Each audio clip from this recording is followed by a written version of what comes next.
2024-এর এটা আমার শেষ ভিডিও। তো 2024-এর শেষ বছরটা তোমাদের কেমন কাটলো অবশ্যই কিন্তু আমাকে কমেন্টে জানিও।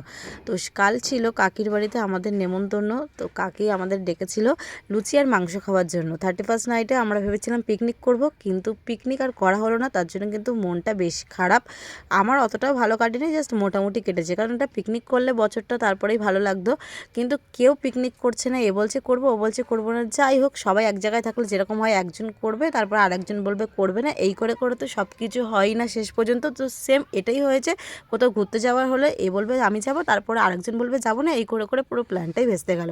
তারপরে কি করব, মন খারাপ করে কাকির বাড়িতে লুচি আর মাংস খেয়ে বাড়ি চলে আসলাম। আর কাকি দেখো আমাকে খুব সুন্দর একটা লেগ পিস দিয়েছিল, পুরো গরম গরম ধোয়া ওঠা মাংস, আর তার সাথে লুচি। খেতে কিন্তু দারুণ ছিল। আর এখন যে আমি ভয়েস ওভারটা দিচ্ছি, এখন কিন্তু 2025-এর নতুন বছর পড়ে গেছে। সবাইকে জানাই হ্যাপি নিউ ইয়ার, নতুন বছর সবার খুব ভালো কাটুক। টাটা।